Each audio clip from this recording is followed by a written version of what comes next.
Здравствуйте, дорогие телезрители, с вами программа «Дарыгердин кеңеш», я ее ведущая Мирим Давлетова. Рада сообщить вам, что у нас начинается новый сезон, летний сезон, и первым именно у нас в гостях наш врач-невролог Абдраева Мирим. Сегодня мы расскажем вам именно о проблемах, болях в спине, в суставах, именно головные боли. Если у вас есть именно вопросы к неврологу, то с радостью ответим на ваши вопросы. Присылайте свои вопросы на номера WhatsApp, они у вас будут на экране в виде текстовых сообщений. И самый же первый вопрос, который у нас до этого был, почему возникают головные боли? И второй, можно ли без рецепта врача принимать таблетки, да, те или иные таблетки именно от головных болей? Здравствуйте, спасибо за вопрос. Головные боли, они возникают по очень многим причинам. Если говорить об этом, то это будет очень длинный разговор, но я хочу сегодня вам рассказать об остеохондрозе.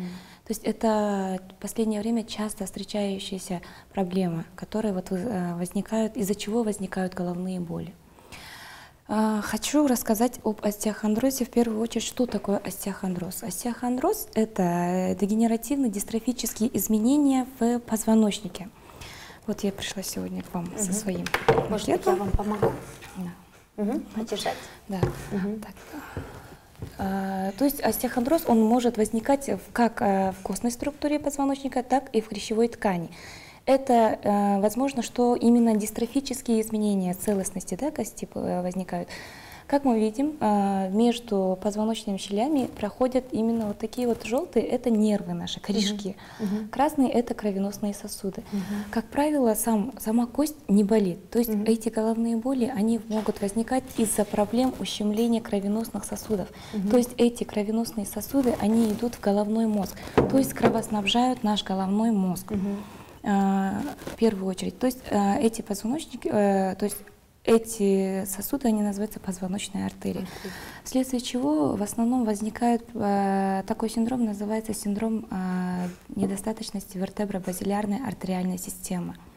Из-за этого часто возникают эти головные боли. Почему? Хочу об этом рассказать, потому что в последнее время многие люди, жалуясь на головные боли, или идут к врачам, но лечат сам головной мозг, не питание. Да, именно не питание. То есть я хочу именно рассказать людям, что нужно лечить именно причину, а не симптомы. А вообще во многих случаях бывает даже такое, что даже не обращаются. То есть сейчас в последнее время такая тенденция возникла между пациентами, да, вот пациент, аптека, да, то есть они игнорируют обращение к врачам-специалистам. Даже бывают те люди, которые годами длительно могут применять обезболивающие препараты, но это, если временно не оказать помощь пациенту, то это усугубит состояние, что в дальнейшем может привести к плачевному даже именно исходу. Во-вторых, это ущемление корешков, нервных корешков. Эти нервные корешки, сдавливаясь, они также могут вызывать как и головные боли, так и по нисходящие спинные боли, могут вызывать боли в руках, онемение в руках. Также могут вызывать боли в груди, которые часто пациент путает с болями сердца. Также принимают именно препараты сердечные препараты применяют. Причинами возникновения остеохондроза это в первую очередь это гиподинамия. То есть когда люди не занимаются физзарядкой, предположим, ЛФК, также сидячий образ жизни или же сидячая работа, малоподвижный образ жизни. Да? Также могут быть ношения неправильные, анатомически неправильной обуви, могут тоже приводить в последнее время. Какая именно обувь? Очень, мне кажется, даже если выйти на улицу, 90% девушек, да, на улице носят такую обувь, которая называется балетки. Да? Вообще у обуви должен быть каблук хотя бы 3 сантиметра, но не хотя бы, то есть норма считается 3 сантиметра. Не меньше и не больше. Больше это, конечно, можно одевать, но не длительно. То есть при неправильной обуви нагрузка на позвоночник, она распределяется неравномерно. Поэтому вот начинают возникать вот эти вот проблемы. Вот. Еще раз я хотела бы напомнить, что мы вещаем в прямом эфире. Вы можете отправлять свои сообщения на номера WhatsApp 0703 22 78 06. И мы ответим на ваш вопрос сегодня. В среда мы вас ждем ваши вопросы. Так, головные боли. И если вот человек, у него, например, возникают боли, именно головные боли из-за оставления сосудов, если он примет обычный аналгин, да, или цитрамон принимает, на короткое время он дает облегчение.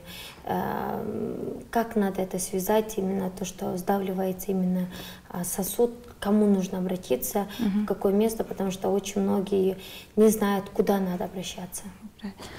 Да, что касается вот насчет анальгетиков, это, как говорится, подавляет боль. Это как будто бы вот где-то идет пожар, но мы его просто закрыли ширмой, да, и пусть там дальше сгорит, да. Просто в это время мы уже не знаем, что творится в головном мозге. Головной мозг при этом из-за недостаточности вот этих вот сосудов, артерий, головной мозг длительно находится в таком состоянии, как гипоксическое состояние, что в дальнейшем может привести к самой гибели этих вещества головного мозга, клетки, да, головного мозга, что даже в дальнейшем может приводить к инсульту. Вот эти причины могут. Что касается обращения, обращаться нужно, конечно, в первую очередь к неврологу можно обратиться. Ну, хотя бы даже к терапевту можно обратиться. Ну, или, например, особенно люди, кто живет, вот, проживают в тех районах, где нету, да, вот таких узких специалистов, может, хотя бы обращаются, пускай тогда к семейному врачу. Вот. Хотелось бы, вот давайте вот тогда вот так сделаем. Проведем маленькую такую диагностическую, можно сказать, как эксперимент. Да? Поверните голову, и телезрители тоже, которые вот нас смотрят, давайте вот так сделаем. Повернем голову полностью, не поворачивая, не трогая, ну, вот, плечи в одну сторону. Сначала налево, да? Налево. Давайте все повернем до конца. Вот, подержим чуть-чуть, потом обратно вперед и направо повернем и поддержим. Вот. И при этом и возвращаем в исходную. И при этом, если у вас возникли какие-то субъективные ощущения, боли возникли, возможно, у некоторых даже при таких вот поворотах головы потемнение в глазах, головокружение возникает, вот, то тогда это уже причина бить тревогу, то есть обратиться к врачу. А это упражнение или проверку нужно выполнять стоя или сидя? Это можно сидя, даже можно лежа выполнять. Самое главное, чтобы голова была повернута до упора, без поворота плеч. Ну, это такой диагностический метод, да? Извините, у нас есть первый вопрос. У меня сотрясение, часто болит голова, и я много пью цитрамон. Что делать? Если у вас сотрясение, часто болит голова, это, конечно, причина может быть не остеохондроз, другая причина. Да? Часто пить цитрамон при сотрясении нельзя, так как при сотрясении в основном у пациентов встречается гипертензионный синдром. Гипертензионный синдром — это, как обычно говорят в народе, да, то есть повышение внутричерепного давления. А как раз-таки цитрамон, он в себе содержит такие вещества, которые могут, то есть провоцируют поднятие давления, что это все временно. То есть когда действие цитрамона уйдет, головная боль, она у вас может возникнуть еще сильнее. Желательно не принимать цитрамон, а лучше обратиться к неврологу, и невролог индивидуально вот проверит и вам распишет полностью лечение.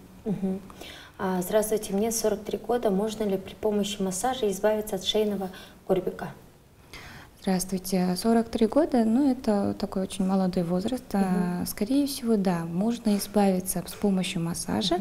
И, конечно, из-за чего возникает, извините, шейный горбик или вдовьев горб, его еще, да, называют? Да, или его как-то еще хохлок, да, называют еще. Это тоже, кстати, как раз-таки может быть причина остеохондроза. Вот это возникновению может послужить именно остеохондроз. При нарушении и иннервации, и циркуляции в этой области, также при сдавлении мягких тканей, то есть мышц, которые находятся глубоко, то есть близко к позвоночнику, как раз-таки эти мышцы, они начинают спазмироваться. Конечно, наряду с препаратами и плюс еще вместе комплексно с массажем можно избавиться от остеохондроза, от горбика. Можно. Здравствуйте, я работаю по 6-8 часов на компьютере, да, или перед...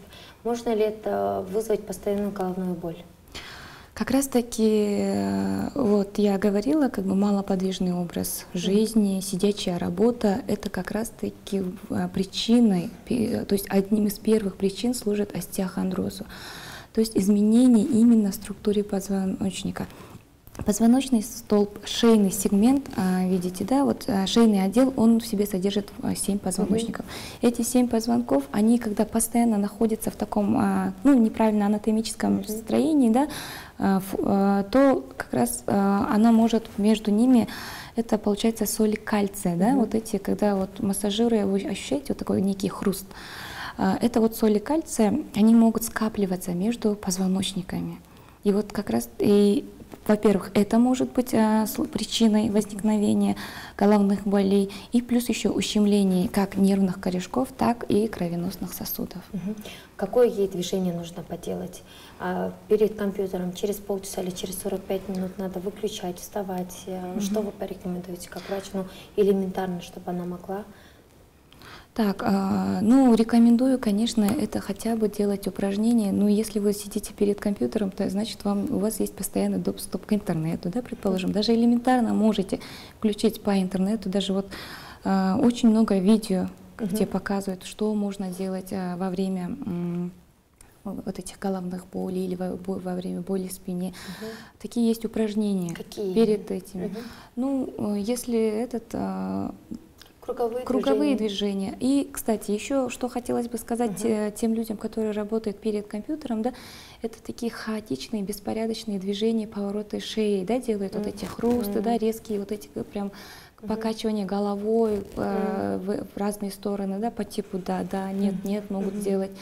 И еще хрустят, да, позвонками. Вот это как раз-таки очень противопоказано делать, потому что это тоже может привести к резкому защемлению какого-нибудь из корешков, и что в дальнейшем может тоже привести к каким-нибудь, ну, плачебным исходам. А упражнения можно посмотреть по каналу. На YouTube-канале, да? Саламатсызбы, менин башым ооруйт, көздөрүмөн сөөк ооруйт, бул эмнеден болушу мүмкүн. Көбүнчө силердин тамгаларыңар чыкпай калыптыр, бирок менин башым көп ооруйт. Көзүмдүн үстү кой, көзүмдүн үстүндөгү сөөк ооруйт, көзүмдүн үстүндөгү сөөк ооруйт экен. Бул баш оорунун жана көз оорунун симптому, мен буга чейин эле айтып кеткендей, гипертензионный синдром деген бар, повышение внутричерепного давления. Это вот как раз таки тоже при том состоянии, когда головной мозг находится в таком гипоксическом, возможно, состоянии, то есть когда головному мозгу не хватает кислорода. Ну, одним из причин, да, может быть. А то, что көздүн үстүндөгү сөөктүн оорушу, бул ошол мээнин, получается, отек головного мозга возникать, что в дальнейшем может сдавливать именно вот эти нервные окончания. Также у нас в головном мозге есть 12 пар черепно-мозговых нервов, которые непосредственно все проходят через головной мозг. И вот даже один из них при сдавливании может какие-то вот некие симптомы вызывать. Что ей нужно сделать? В домашних условиях или народными своими методами, конечно, лечиться нельзя, обезболивающими средствами тоже все время обходиться тоже нельзя. Лучше обратитесь к доктору. Тоже, потому что тут тоже лечение комплексное. Тут, наверное, как бы зрители, чтобы на меня не обиделись, что я все время, да, к невропатологам созываю. Потому что если я порекомендую, не видя пациента, не диагностируя, да, или не обследуя пациента, то это будет очень неправильно. Невропатологка эгер барбай койсо, өз ара эле дары ичип жүрө берсе, эмне болушу мүмкүн? Вот как раз-таки вот в таких ситуациях в дальнейшем может те вот эти осложнения привести к тем осложнениям. Это вот, например, усиление головных болей, которые уже могут потом сопровождаться тошнотой, рвотой на высоте головных болей, которые не будет уже приносить облегчение. Тогда уже одни анальгетики уже в дальнейшем тоже не будут приносить облегчение. А это любой, конечно, препарат при чрезмерном употреблении, оно все равно будет токсичным для внутренних органов, да? Лучше, конечно, обратиться к доктору, к врачу. Саламатсыздар, Кутманды Көч, суром 6 классымда башымдан 7 сантиметр киста алынған. Азыр жашым 24, башым кейінгі күндері көп ооруч болду. Киста толық айыға элекпеди. Рахмат сурооңузга.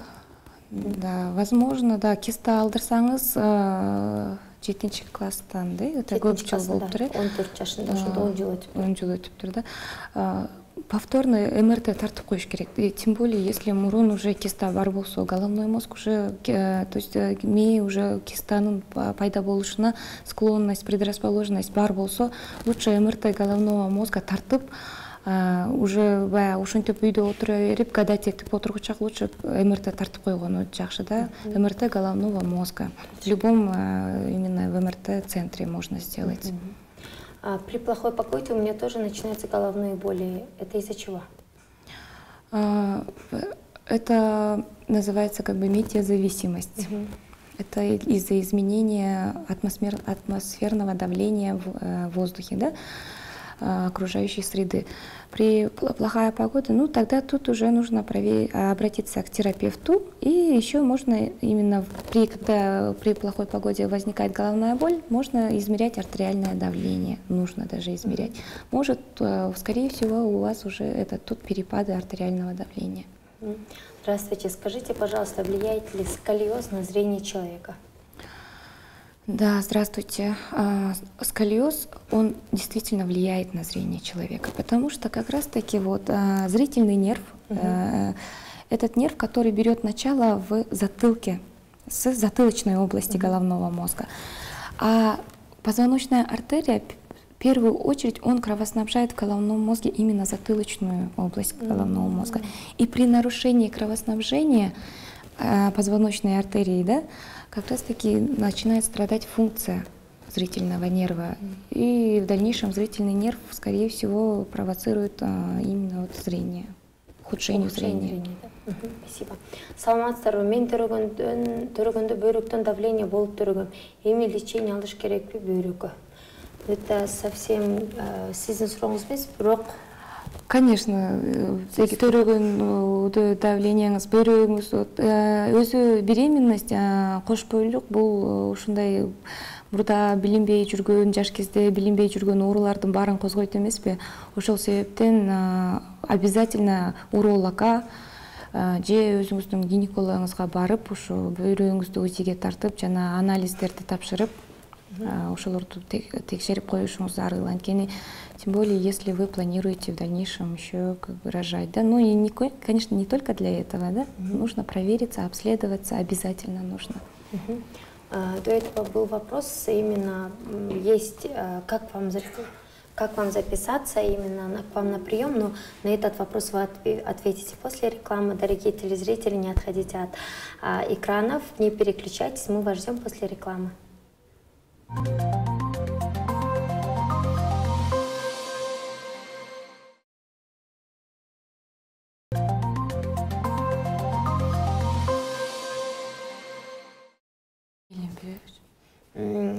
Еще раз здравствуйте, мы продолжаем именно наш эфир. Сегодня у нас тема про неврологические вопросы. С нами в эфире у нас Абдраева Мирим, врач-невролог. Следующий вопрос был ваш номер телефона и где вы принимаете.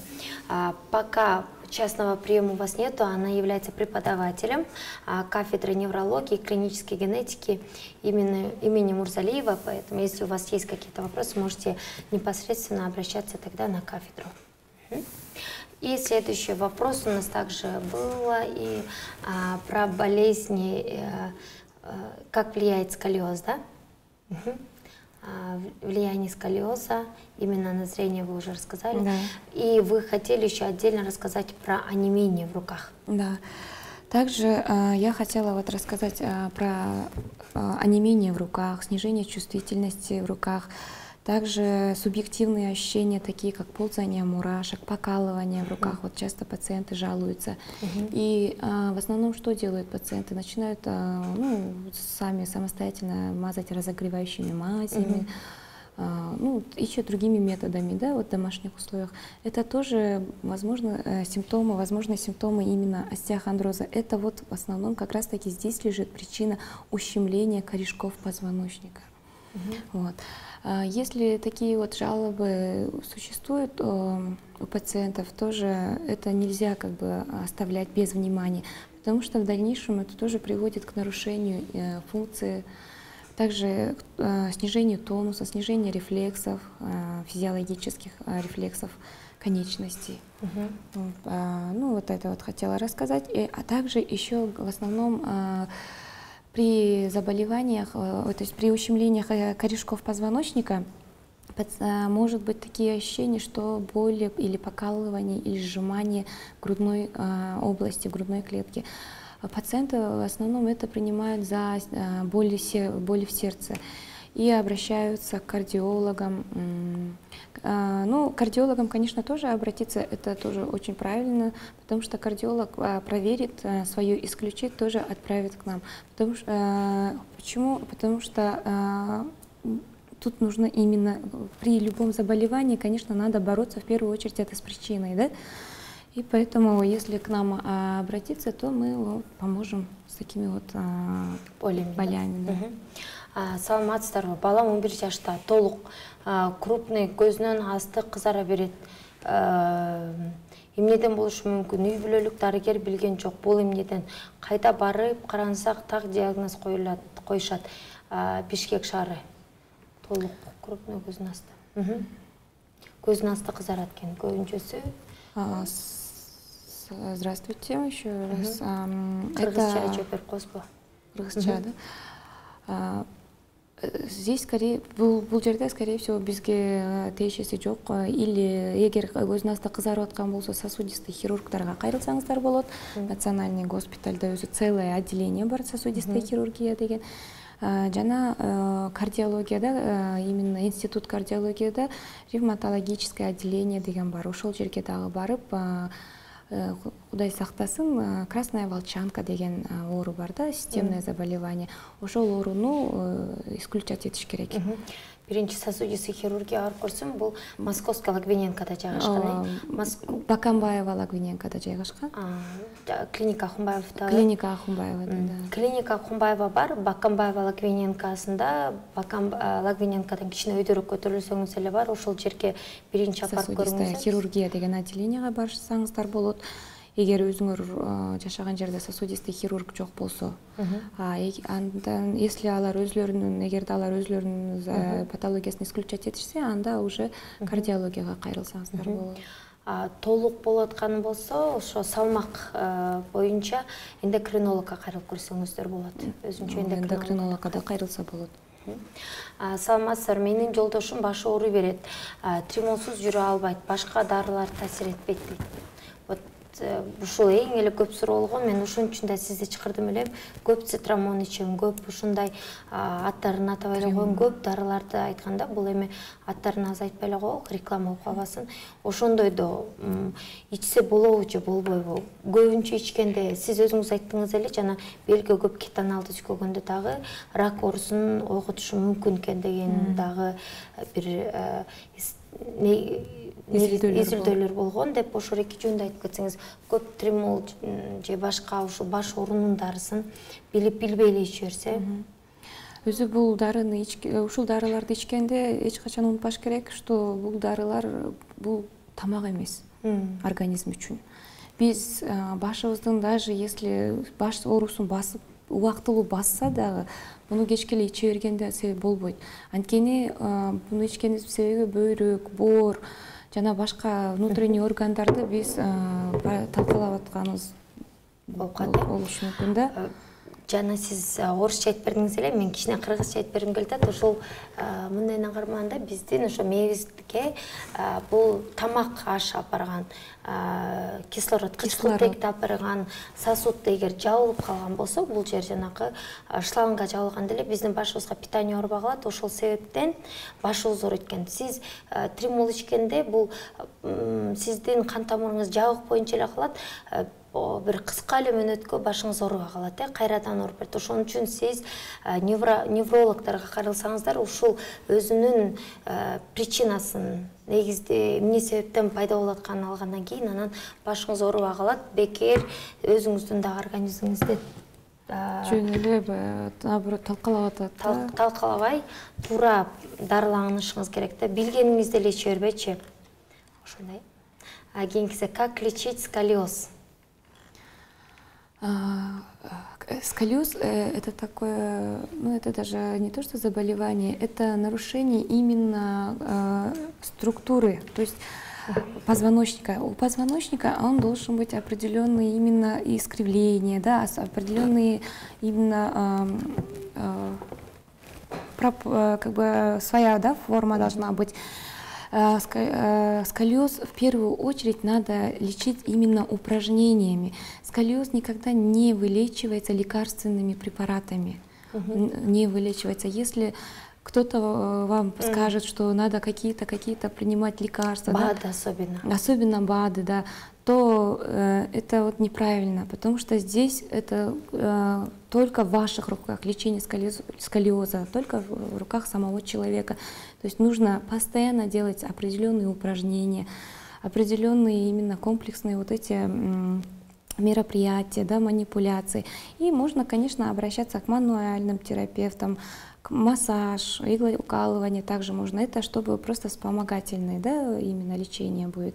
И можно также обратиться в специализированные центры. Есть у нас даже в Кыргызстане, где вот именно лечат конкретно сколиоз. Где именно, вы можете сказать, или это в частном порядке лечат? Это все в частном порядке. Саламатсыздар, сизге Аллах разы болсун. Жүрөгүм айланып, башым оору берет косуп, эс алам да. Сизге да Аллах разы болсун. Сурооңузга сиз жана айтып аткан эле башын ооруп атып, ошо кусканга алып келет да. Мен жана башында айтып кеткендей эле башыбызды сначала биринчи сол жака, потом оң жака до конца монтип бурап жасап көрүңүзчү. Эгер ушул учурда до конца ийнелериңизди кыймылдатпай бир уровеньде кармап туруп до конца. Эгер ушул учурда ушундай кылган себепте башыңыз айланып же болбосо башыңыз ооруп или бир кандай бир дискомфортту сезсеңиз, скорее всего биз ушу сүйлөшүп аткан остеохондроз бар да сиздечи, и уже остеохондроздун уже осложнениясы өнүп бараткан стадиясы болушу мүмкүн. Мүмкүн сиздики ушул кан тамырларыңыз кысылып аткандыр. Ошол себептен мээңизге жакшы кислород жетпеген себептен уже в дальнейшем баш ооруу тошнота, рвотага да алып келет. Эгер муну дарылабаса кийин не то что баш ооруган учурда эмес, даже көздү элементарно глазное яблоко, биздин көзүбүздү мынтип эки жакты караганда дагы оңго солго кылып караганда ылдый өйдө кылганда даже ошолдо уже кускуңуз келип, даже башыңыз айланып, даже сознанияңызды жоготушуңуз мүмкүн. Жолдошум армиядан сотрясение алыптыр. Азыр бат жине келет, үйдөн эмне дары берсем болот, больницага барбайт, көп ооруйт башы деп. Көзүн карагаңыз деп мен айтып кетет элем. Көзүн караган сайын ошондон да балкимдир көп жинденет. Андан кийинкисин сиз если эгер больницага такыр эле барбаса, түшүнөбүз да, көбүнчө эркектер жаман көрөт больницага барганда. Үйдөн эле любой успокоительный препараттарды аптекага барып, бир ай комплекс менен берип койсоңуздар болот, но только на травяных основах. Мисалы Централ Б, Вамилан, Персен деген дарылар бар. Бунун зыяны бода эле көп болбойт. Жок да, мындай айтканда. Ошону бир ай жатарда бир маң ичип жатса, бир ай ушуну менен дарылап көрсөңүз болот. Эң эле арзаны валерианка. Ошо валерианканы берсечи, же ал успокоительный болобу? Жо, валерьянка деле успокоительного кирет, просто валерьянка как бы неудобно болушу мүмкүн. Ал анткени валерьянка также давлениени түшүрүшү мүмкүн. Также жүрөктүн согушун замедлять этиши мүмкүн. Ошон үчүн лучше на травяных основах успокоительные препараты. Аптекага барса, аптекадан берет. Эми буну можно өзү эле барып алып дарыланса болот. Номериңизди берип коюңузчу, сизге көрүнсө болобу? Айтып кеткендей эле кафедрага келсе болот, Берип коеюн мейли анда. Айтып коюңуз анда. Менин номерим жазып алсаңыздар болот. 0704 66 53 39 номерине чалсаңыздар болот. Күндүз саат кечки 6-га чейин чалсаңар, суроолоруңарга жооп бергенге аракет кылам. Кете башым чекем ылдый карасам, аябай катуу ооруйт, ал эмнеден дейт? Башым чекем ылдый карасам. Бул суроо башын ылдый кылганда чекеси ооруйт да. Бул жерде мен ойлоп жатам, сиздики скорее всего хронический гайморит бар окшойт деп эми ойлоп атам да.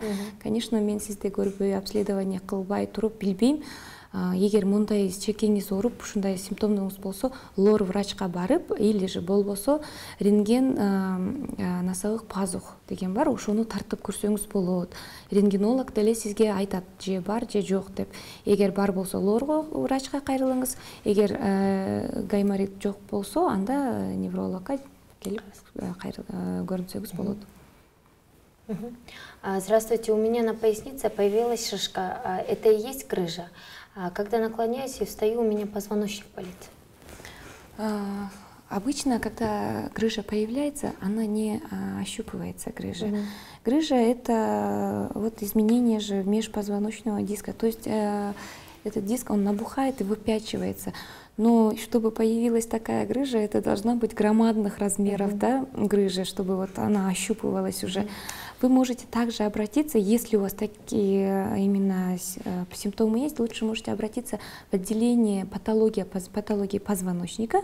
Это находится в 4-й городской больнице. Как раз там вам конкретно точно скажут. Я думаю, что этот ваш симптом – это непростой симптом. Я думаю, надо обратиться к доктору. Липома, да? Или же может быть липома, да. Но липома в основном как бы боли в поясницах не должен давать. Это, скорее всего, есть, наверное, свои проблемы в позвоночнике и плюс липома, наверное. Саламатсыздарбы, менин көзүм 2,5, анан башым ооруйт. Минус 2,5. Минус 2,5. Башым бат ооруйт, бат жинденем, унутчак болуп атам, эмне кылсам болот? Бардыгыбыз деле көздөн башка ушундай көйгөйлөрүбүз бар болуш керек. Бат жинденем, унутчак болуп жатам дейт. Унутчак болуп жатсаңыздар, анда атайын препараттар бар, улучшающий память дейт, например, интылан деген дары бар. Аттарын айтып эле койсоңуздар. Макул, рекламага тар болуп калат экен да. Айтпасам, анда только врачка или мага кайрылыңыз, ушул жана буга чейин айтып кеткен номерге чалыңыз, 704 66 53 39. Телефондон болсо дагы жардам бергенге аракет кылып көрөйүн. Саламатсыздар, менин жамбаш сөөгүм ооруйт, эмне кылсам болот? Кээде түйүлүп калат, басып жүргөндө. Жамбаш сөөк бул уже эгер түйүлүп калса, ооруса, особенно басып жүргөндө, жамбашта бизде неме бар да, как раз бизде жамбаш сөөк бар. Так, бул жерде вот есть вообще бедренная кость, головка бедренной кости деген бар. Ошол бул жерге мындай болуп кирип турат. И баскан учурда ошол жерден өзүнүн бул жерде суусу болот, жидкость болот, которая вот способствует, как бы, чтобы не было протрузии и какая-то определенная амортизация болуп туруш керек да, мындай бүтүйбөй, как бы өйкөбөй. И, скорее всего, ошол проблема бар окшойт да, ошол жердечи дисплазия деген да оору бар да.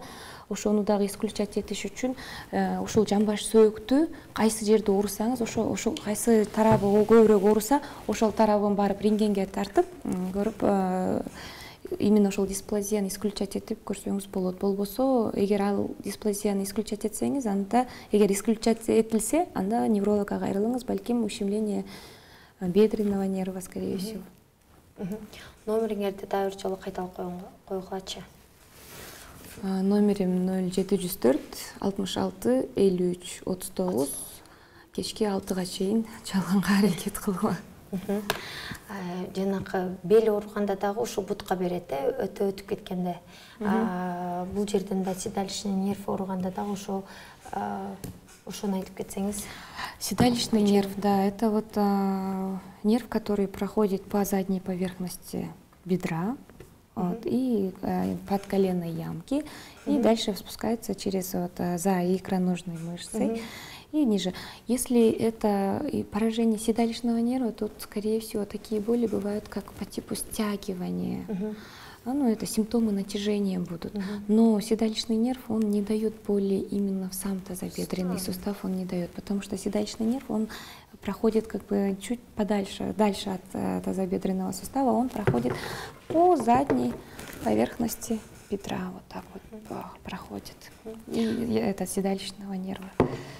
Следующий вопрос. Как нужно лечить сколиоз, плавание, йога или массаж?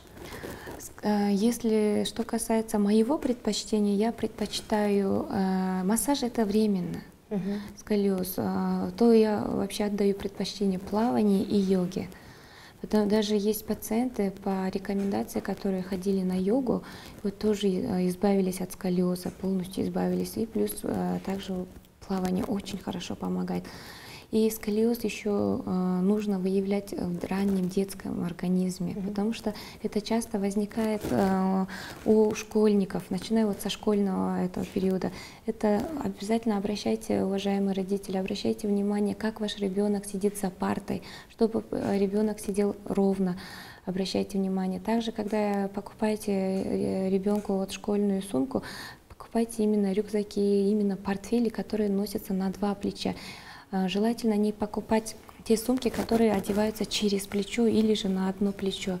Вот это уже можно в дальнейшем, когда уже во взрослой жизни, когда полностью как бы скелет сформировался, да, в раннем возрасте, вот эти вот и ношение правильной ортопедической обуви тоже можно как бы рекомендовать. А так предпочтение вот мое плавание и йога, что касается конкретного вопроса. Еще что вы хотели бы дополнить вообще про болях? Какие новинки? Или вот вы раньше говорили, именно для меня лично, что есть упражнения, те же самые на YouTube, они мне тоже очень помогли ежедневно, если использовать вот эти упражнения. Да. Есть определенные упражнения. Это вот что касается, например, шейно-воротниковой зоны. Это вот особенно тех людей, которые офисная работа, сидячая работа. Можете даже с места не вставать, вытянуться, прямо сесть. Также можно вот так вот выполнять, да, опираясь на спинку стула, так ровно, и держась вот за спинку ровно. Можно так вот посидеть некоторое время с прямой шейным, грудным, поясничным позвонком. Что это дает? Это дает какое-то облегчение, то есть позвоночник, когда мы все время искривленно сидим, он находится в таком как бы компрессионном состоянии, и в это время межпозвоночные диски, они сдавлены, и, конечно, нервы тоже, корешки, вот эти нервные окончания, сосуды тоже в это время, да, сдавлены. Когда мы вот так вот сидим ровно, да, мы даем облегчение позвоночнику. Также можно выполнять с поворотами, с плавными щадящими поворотами головы до упора, можно вверх, вниз покачать, руки можно как бы вдоль. Вообще есть такой как бы принцип вращать все, что вращается, крутить все, что крутится, и сгибать, разгибать все, что сгибается и разгибается, да, вот именно сидеть, вот сгибать, разгибать шею, да, например, поворачивать голову в разные стороны можно. Ну, это вот те, которые вот конкретно не знают, да, есть ли специальные упражнения хотя бы. И можно, конечно, использовать те упражнения, которые вот есть в YouTube-канале элементарно, да? Спасибо. Баш ооруганда дары ичпей эле дарыланса болобу, эмне кылыш керек? Алдын ала рахмат дейт.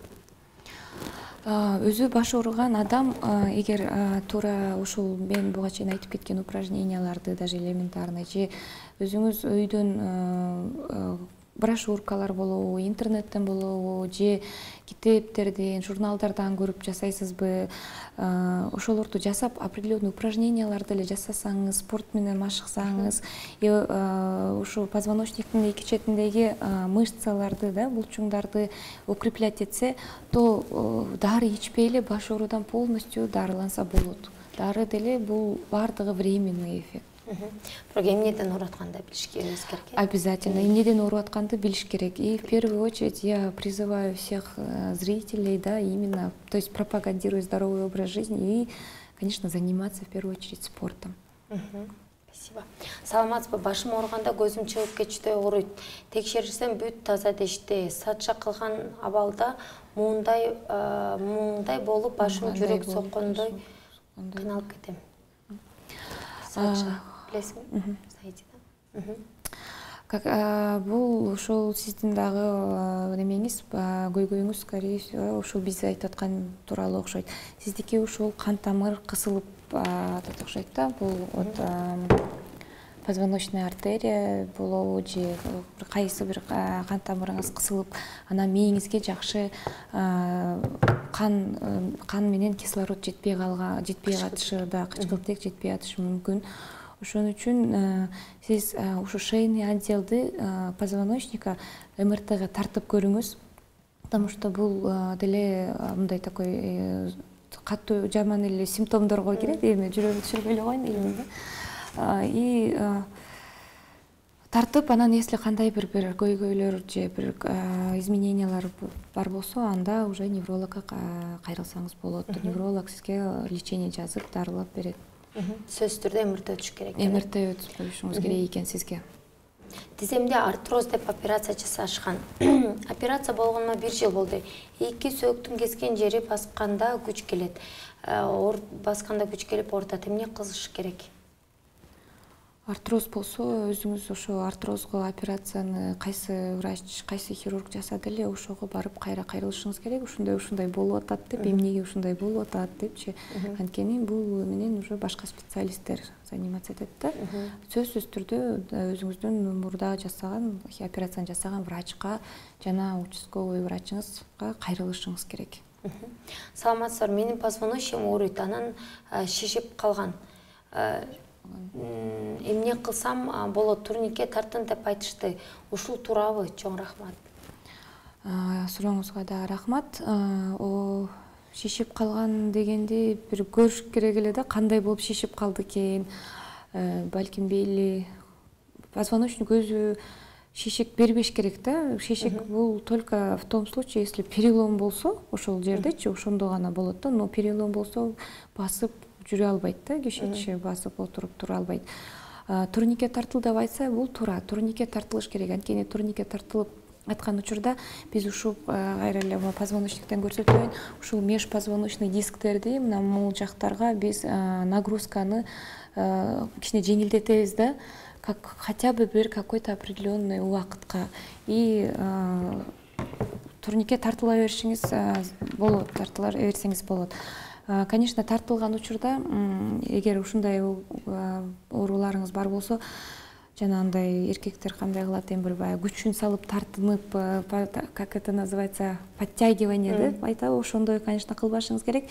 Просто щадяще тартылып и турникке асылып, просто асылып эле туруш керек. А бирок жанагындай эркектер подтягивание кылбаш керек. Анткени бул учурда наоборот биз позвоночникке нагрузка беребиз. Көбүнчө эле пациенттерге турникке тартылды деп, бирок кантип тартылыш керек деп түшүндүрбөй койсо, врач, особенно эркектер ушул турникке барат дагы, же болбосо брусья деп коет го, же эки жагынан кармалып, ошого барып эле монтип тартылып башташат да, именно мышцасын качать этип башташат. Бул как раз таки наоборот туура эмес. Бул күч келет да позвоночниккечи. Рахмат, здравствуйте. У меня стянулось одно лицо вниз. Есть как раз сколиоз. Может ли сколиоз влиять на это?